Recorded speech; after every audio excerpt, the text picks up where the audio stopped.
It happened on the night of September 11th, 2012. The American diplomatic compound in Benghazi, Libya, came under attack by radical Islamic militants. A story that made headlines has already become a New York Times best-selling novel. Now it's time to see the true story of the heroic acts of 6 CIA contractors unfold on the silver screen. In Michael Bay's new action-packed drama, 13 Hours, Secret Soldiers of Benghazi. I sit down with John Tig Tigan and Mark Oz Geist, the men who actually fought and defended the diplomatic compound in those critical hours in Benghazi. Our main role was to protect the agency personnel. We're there obviously just to do like personal security, to get them from venue to venue safely. That night on 9/11, again, we were just at the agency compound, and we had the diplomatic facility, which was 3/4 of a mile away.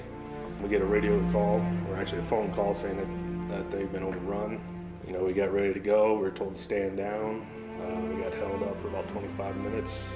The state guys came over the radio saying, if you guys don't get here, we're all gonna die. Couldn't locate the ambassador. We got counter-assaulted while they were searching, and repelled that assault and made it back to our compound. Who came up to you with this idea to make your story into a movie?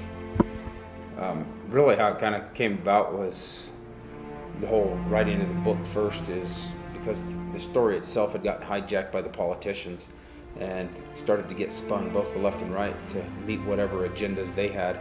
And the 4 Americans that died that night were forgotten.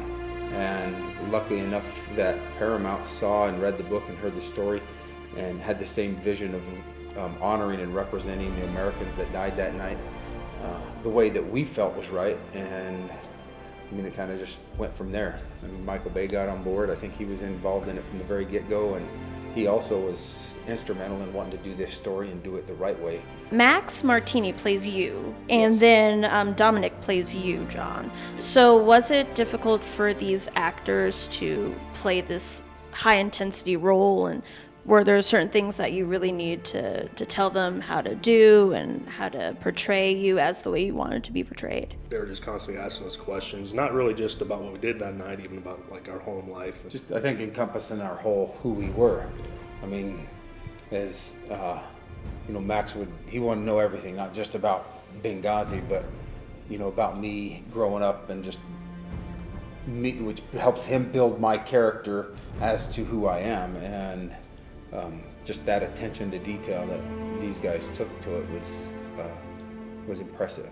So are you confident that this movie will tell your story the way it wants to be told? Everything that we've seen so far indicates that it's going to get everything out that we wanted to get out, because you know, and the biggest thing is honoring the 4 Americans and the sacrifice that they made and telling the story as we lived it. Why should audiences read the book and see the movie? It's going to be able to put you, and you're going to have more of a visual effect of actually, so if you read the book and go watch the movie, you're going to have that visual effect that you really don't get out of the book and that you get out of the movie, because, you know, Michael Bay definitely wanted to get as accurate as possible, you know, just even the layout of the compounds, and so it's going to be an eye-opener for a lot of people. Can't wait. It's going to be great. 13 Hours, Secret Soldiers of Benghazi, starring John Krasinski, Max Martini, Dominic Famusa, and Pablo Schreiber, come to theaters this weekend.